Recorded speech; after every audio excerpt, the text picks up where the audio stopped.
திருச்சிற்றம்பலம். பிடியதனூறு குமை கொளமிகு கரியது வடி கொடுதனதடி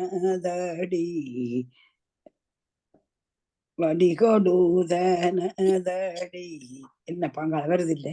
வழிபடு வழிபடுமாவரிடர் கடிகணபதி வர அருளினன் மீது கோடை படிவினர் பயில் வழி பலமுறையிறையே. திருச்சிற்றம்பலம். திருச்சிற்றம்பலம். நாங்கள் நேற்று 11ஆம் திருமுறை தொடங்கினாங்கள். அப்ப அதுல நாங்கள் நேற்று திருமுகப்பாசுரம் இதுவும் மற்றது திருவாலவாய் அதாவது காரைக்காலம்மையாட்ட மூத்த திருப்பதிகம் படிச்ச நாங்கள். அதுல 11, 12 பாட்டுகள் பதிகங்கள் வந்தது. நான் சும்மா நேற்று தான் படித்தபடியா, நேற்று தான் அதையும் யோசித்தபடியா சும்மா என்னால் இயன்றதுகளை எடுத்த உங்களுக்கு நான் பிறகு சொல்லி முடிஞ்சா பிறகு உங்களுக்கு யாருக்கும் மேலதிகமாக தெரிஞ்சதுகளை விவரிக்கலாம். அப்ப இந்த முதலாவது இந்த திருவாலம் இந்த திருவாலங்காடு இந்த கோயில் திருவாலங்காட்டு கோயில் தானாக தோன்றியது ஒரு சுயம்பு லிங்கமாத்தான். அது பெயர் ஆரண்யேஸ்வரர், இறைவிக்கு பெயர் வண்டாள் குழலி. அப்ப இது மூவர் பாடல் பெற்ற தலம். அதோட காரைக்கால் அம்மையால் முத்தி பெற்ற தலம். இது முத்தித்தலங்களில மிகவும் சிறப்பானது ஒரு தலம். இங்க மார்கழி திருவாதிரையில பெரிய திருவிழா நடக்கிறது. அதே நேரம் பங்குனி சுவாதியில காரைக்கால் அம்மையாருக்கு பெரிய ஐக்கிய விழாண்டு நடக்கிறது. அப்ப இங்க இந்த சும்பன் நிசும்பன் ரெண்டு அரக்கர்கள் இருந்தவங்க. அவியல் சரியான அந்த ஊர்ல அவியல் இது மக்களை கொடுமைப்படுத்தி கொண்டு வரைக்குள்ள போய் உமாதேவியார்கிட்ட முறைப்பாடு செய்யணும். அப்போ உமாதேவியார் என்ன செய்யண்டா ஒரு காளி தேவியை உருவாக்கி அங்க போய் அந்த காளி தேவி நின்று அந்த நடனமாடி எல்லாரையும் பிடிச்சு தண்டனை கொடுத்து அப்படி இந்த கொடுமையண்டு அவ சரியான தண்டனையை தான் கொடுத்தவ அப்படி செய்து கொண்டு வரைக்குள்ள அங்க ஒரு முஞ்சிகேஸ்வரகார்கோடி முனிவர் என்று ஒரு ஆள் இருந்தவர். அவர் போய் சிவபெருமான வேண்டி முறையிடுவார். இப்படி அந்த காளியின் அட்டகாசம் எங்களுக்கு தாங்க இல்லாம இருக்கு. அப்ப அவர் என்ன செய்வார், சிவன் அங்க எழுந்தருளி கோர வடிவம் கொண்டு அங்க வந்துடுவார். அங்க வந்த உடனே காளி தேவி கண்டுட்டு சொல்லுவா, நீ இந்த கோயிலை ஆள வேணுமண்டா என்னோட நடனமாடி வெற்றிவாக சூடி போட்டு நீ இந்த கோயிலை ஆளலாம். அப்ப அந்த கோயில்ல எப்படி என்று சொன்னால் அவர் நடனமாடி எப்படி நடனமாடுறார், ஊர்த்துவ தாண்டுவம் என்று எல்லாருக்கும் தெரியும். அதுதான் சிவன் ஒரு தலையாய ஒரு நடனம். அதை ஆடினால் இவவுக்கு ஆடையலாது. இவவுக்கு சபை பொம்புல காலை உச்சியில தூக்கி ஆடையலாது. ஆனால் அவர் அந்த காலை முன்னுக்கு தூக்கி அவர்கிட்ட அண்டம் வரைக்கும் அந்த கால் போடுற மாதிரி முன்பக்கத்தால தூக்கி அவர் ஆடி அவற்ற காதுல இருந்த மணி கலண்டு கீழே விழ அந்த காலால அதாவது இடக்காலால அதுவும் பெரு விரலால திருப்பி எடுத்து அந்த காதை அணிஞ்சு ஒரு ஊர்த்துவ தாண்டவம் ஆடினவர். அப்ப ஆடினா பிறகு அங்க அவவே சொல்லுவா, நீதான் என்னாலே இல்லாதாண்டு அவ தான் பின்வாங்கி அதுக்கு பிறகு அந்த கோயில்ல காளி கோயிலின் ஆட்சி தான் இருந்தது. பிறகு இப்ப சிவன் ஆட்சியில வந்தது. அதனால அங்க இப்ப உங்களுக்கு தெரியும் இறைவனுக்கு பல சபைகள் இருக்குது. அதுல ரத்தின சபை, கனக சபை, வெள்ளி அம்பலம், தாமிர சபை, சித்திர சபை. அப்ப இந்த ரத்தின சபைன்றது இந்த திருவாலங்காட்டு கோயில்ல தான் இருக்குது. அப்ப அங்க இப்ப இறைவனும் இரவியும் இருக்கேக்க உங்களுக்கு காரைக்கால் அம்மையாட்ட கதை தெரியும். அது எல்லாருக்கும் தெரியும். அதை இதுல நான் சொல்லி மினக்கட்டு கொண்டு இருக்க தேவையில்லை. அப்ப இப்ப காளைக்கார அம்மையார் கணவன் தெய்வமா வணங்கின உடனே அவ என்ன செய்யறா, சிவனிட்ட வேண்டி தனக்கு பேய் வடிவத்தை தர சொல்லி கேட்கிறா. அப்ப அவ பேய் வடிவம் எடுத்து கைலாய மலைக்கு போண்டு வழி கிடைக்கல. அவ அந்த கைலாய மலை அவ்வளவு இறைவன் இருக்கும் இடம் புனிதமானதாண்டு காலால நடக்கக்கூடாண்டு தண்ட தலையால நடந்து போறா. இப்படி ஒரு பெண் பேய் வடிவம் கொண்டுதான் அவ போறா. அப்ப அந்த பெண் பேய் வடிவம் கொண்டு அவ மேல போகேக்குள்ள இறைவன் பார்த்துட்டு உமாதேவியார் வந்து ஒரு பேய் நடந்து வருதுண்டு. அப்ப இறைவன் சொல்லுவார், அது பேய் இல்லை, எம்மை ஆளும் அம்மை வருகிறாருன்னுட்டு அவர் அவ மேல வர விடாம இடையில போய் மடிச்சு கேட்கிறார், எங்க போறீங்க? அப்ப அவர் சொல்றாரு, இல்ல திருவாலங்காட்டு கோயில்ல சந்திப்பம்ன்னுட்டு. பின்ன அவ அங்க போனாள். அந்த திருவாலங்காட்டு கோயில் ஒரு மயான கோயில். அதான் அது ஒரு மயான கோயில்கள் நிறைய இருக்குது. அதுல இது முதன்மையானது. அப்ப அந்த கோயில்ல போனா இவர் நடனம் ஆடிக்கொண்டிருக்கிறார். இவர் நடனம் ஆடிக்கொண்டிருக்கிறத இவவும் பேயத்தான் போறா. அங்க போனா இவர் யாரோட நடனம் ஆடிக்கொண்டிருக்கிறார்? அங்க உள்ள பேய்களோட. அதைத்தான் இதுல பாட்டுல சொல்லப்படுது. எப்படின்னு சொன்னா, பொங்கை திரங்கி நரம்பெழுந்து குண்டு கண்பெண் பற்குழி வைத்து பங்கி சிவந்திரு பற்கள் நீண்டு பரடுயர் நீள் கணைக்காலோர் பெண் பேய் தங்கி அலறி உளறு காட்டில் தாழ் சடை எட்டு திசையும் வீசி அங்கங்குளிர்ந்தனலாடும் எங்கள் அப்பனிடம் திரு ஆலங்காடு. என்ன ஒரு பேயை பற்றி அவர் வர்ணிக்கிறார். எப்படி மரங்கள் பற்றி நரம்புகள் மேலே எழுந்து கண்கள்ல குழி வழுந்து பற்கள் எல்லாம் விழுந்து வயிறுல குழி விழுந்து தலைமயிர் சிவப்பாய் கோர பற்கள் ரெண்டு நீண்டு கொண்டிருக்க கணுக்கால் உயர்ந்து நீள்கால்களோட ஒரு பெண் பேய் தங்கி அலறி காய்ந்த காட்டில் தாழ்ந்த சடைகள் என்றா இவற்ற சிவருமாண்ட விடிந்த சடைகள் எட்டு திக்கும் வீசி அந்த பேய்களோட சேர்ந்து இவரும் ஆடிக்கொண்டிருக்கிற. அப்ப அதுவும் என்ன, அங்க அந்த மயானத்தில பிணங்கள் எரிஞ்சு கொண்டிருக்கிற மயானம். அந்த பிணங்களோட பேய்களும் இருக்குது. அப்ப அதுல அவர் அந்த வெப்பத்துக்கு தீயுக்குள்ள அவர் ஆடுறத அவருக்கு குளிர்ச்சியா இருக்குதாம். அது எப்படி இருக்குமெண்டா, அப்ப நாங்களும் ஒரு கேள்வி கேட்கலாம், இவ்வளவு நடன சபைகள் அங்க இங்கேண்டெல்லாம் இருக்கேக்க இவர் ஏன் போய் திருவாலங்காட்டு மயானத்தில ஒரு பேய்களோட நின்று ஆடிக்கொண்டிருக்கிற சிவருமான எங்களுக்கு ஒரு கேள்வி இதுல வர வேணும். அப்ப ஏனென்று சொன்னாலாம், அங்க இருக்கிற பேய்கள் பொதுவாக பேய்கள் என்றாலே உறங்குவதில்லை. அவை இந்த நேரம் அங்கேயும் இங்கேயும் ஓடி திரிஞ்சு கொண்டு இருப்பின. அப்படி இருக்கேக்குள்ள இந்த பேய்கள் என்னண்டா, நாங்கள் ஆன்மாக்கள் இறக்கும்போது இந்த இந்த பாட்டுக்கு எனக்கு தெரிஞ்ச கருத்தை சொல்றேன். எப்படி என்றால், பேய்கள் வந்து இந்த ஆன்மாக்கள் இறக்கும் போது இந்த உடலை விட்டு பொதுவாக எங்களை சொல்லுங்க, இறக்கும்போது நாங்கள் இந்த சொத்து சுகம் எல்லாத்தையும் விட்டுட்டு இந்த அழகான, அதுவும் கமலா கண்டா நல்ல அழகான ஒரு ஃபிகர் வடிவண்டு எல்லாரும் சொல்றவ. அப்ப நான் இந்த உடம்பை விட்டுட்டு இன்னொரு உடம்புக்குள்ள போறதுக்கு எனக்கு கொஞ்சம் கவலையாத்தான் இருக்கும். அப்ப நான் அழுவேனா என்ன இறக்கும் போது, ஐயோ இந்த உடம்பை விட்டுட்டு போறனே என்று அழாண்டு அழுது நான் சற்றியா கவலைப்பட்ட.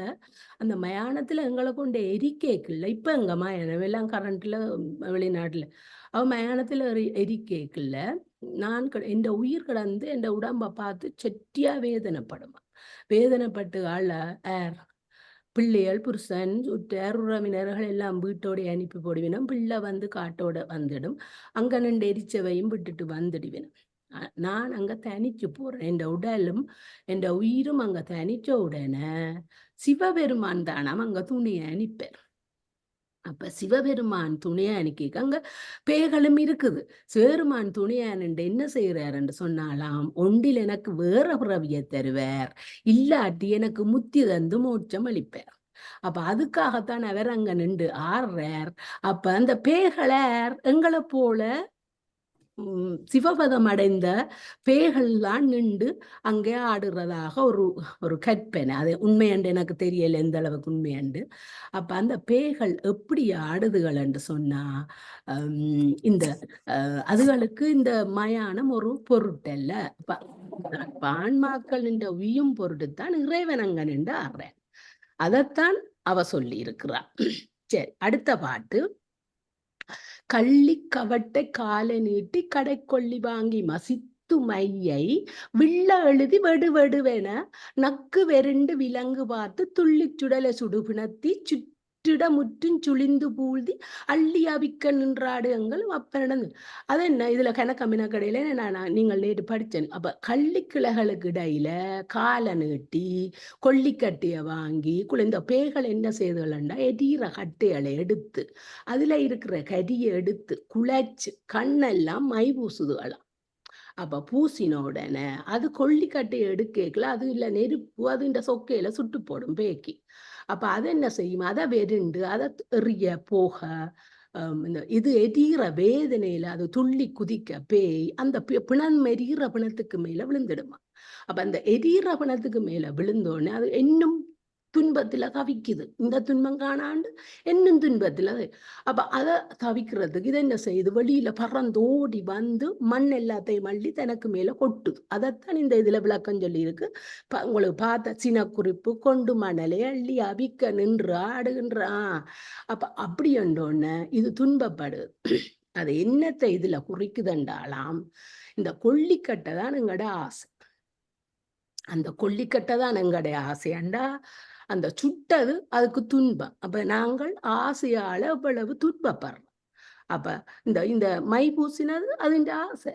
பேய்க்கு என்னத்துக்கு மை வேணும், கண்ணுக்கு. அப்ப அதுண்ட ஆசை. அப்ப அந்த ஆசை மேலிட்டால இது கொல்லிக்கட்டைய சுட சுட பார்த்து துன்பம் மேலிட்டு இது எங்களுக்கு ஒரு ஒரு ஒரு ஒரு உவமை. நாங்கள் இந்த ஆசைப்பட்டு இந்த உலக மாயைக்குள்ள கிடந்து நாங்கள் உழலுறோம். ஆனால் ஏனப்ப இப்படியான பேய்களோட நின்று இறைவன் ஆடுறார்.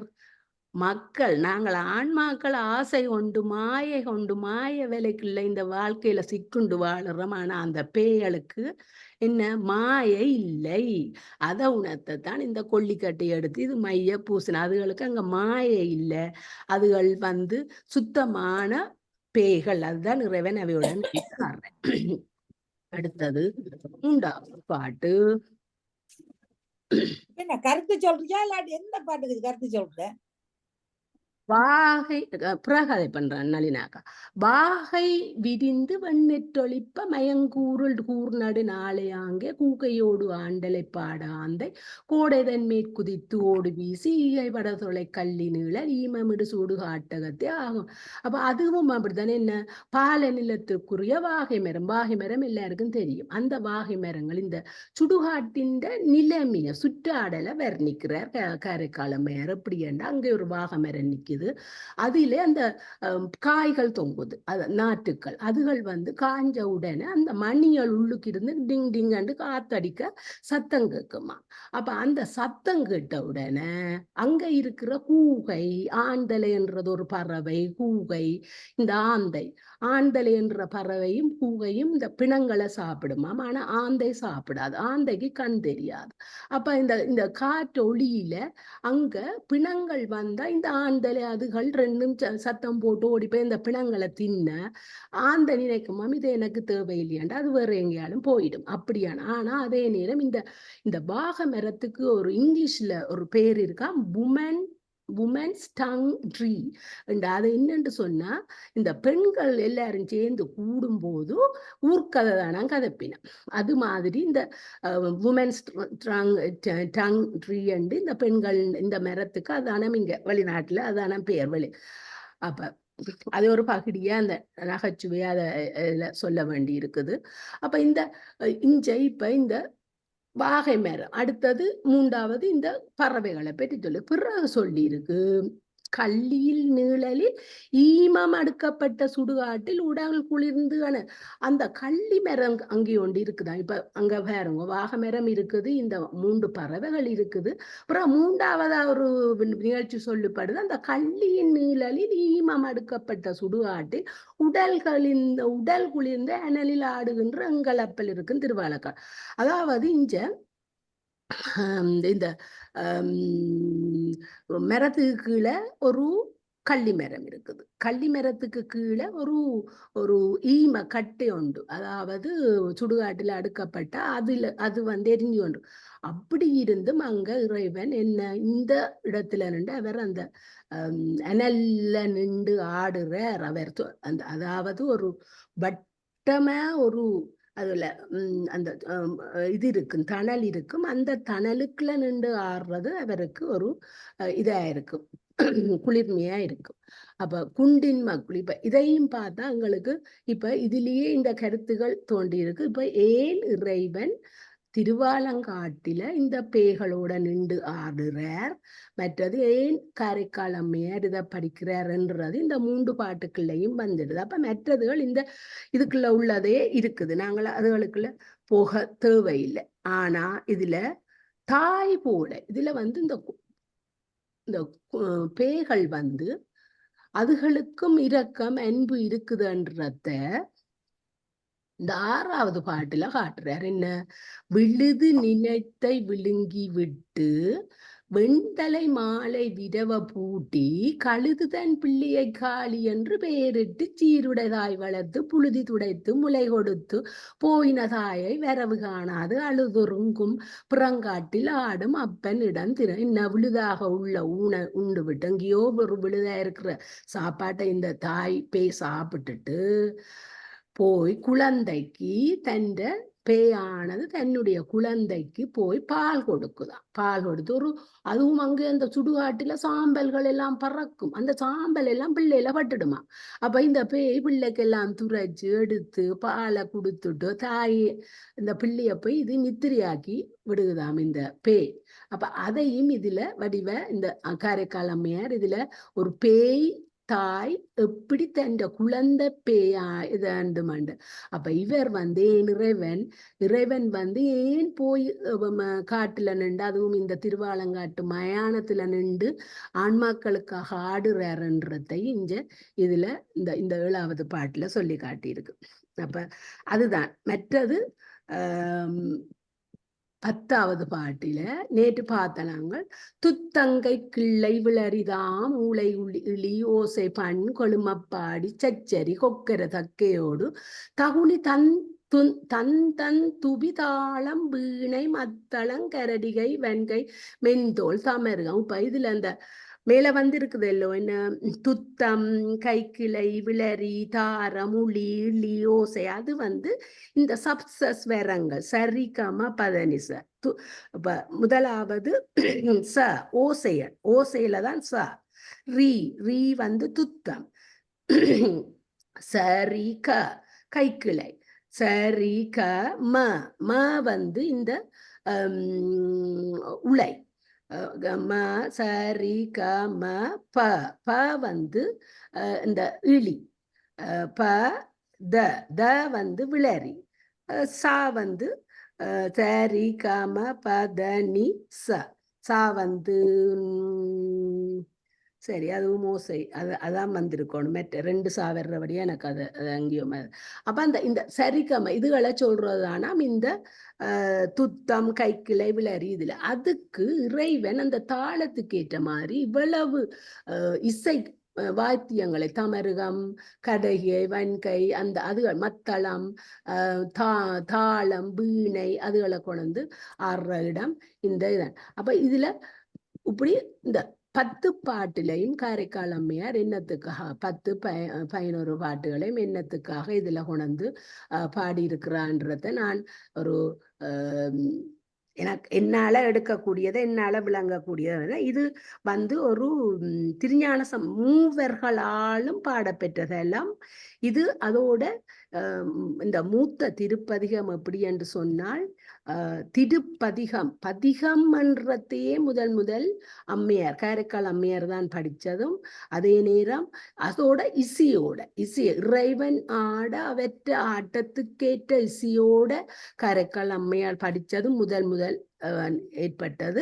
அதை பார்த்துதான் நாயன்மார்கள் பின்பற்றினவை. என்ன பதிகம் என்றது காரைக்கால் அம்மையாற்ற இதுல இருந்து வந்தினது. அதோட இசையோட இது அதோட இந்த தலமும் இது கடைசியா வர்ற 12வது பாட்டு கடைக்காப்பு. அந்த திருஞான சம்பந்தர் எப்படி தன் பதிகங்களுக்கு ஒரு கடைக்காப்பு வச்சாரோ அது மாதிரி காரைக்கால் அம்மையாரும் இந்த கடைக்காப்பு வச்சிருந்தவ. அப்ப இதுதான் நான் என்னால அது நேற்று இருந்தாப்புல சேர்க்க முடிஞ்சது. அப்ப இனி இப்ப முதல் உண்மைய முத்தீஸ்வரி என்று சொல்ல வேண்டியது முதல் பாட்டுக்கு. முத்தீஸ்வரி என்று நீங்கள் ரெடியோ? முத்தீஸ்வரி ஆண்டி ஐயா வந்துட்டேன். அவ இல்ல, அவ காண இல்ல, டைம் இருக்கு நின்றவா. அவ போயிட்டா. அப்ப நான் நிப்பாடுறேன், நான் போடுவோம்.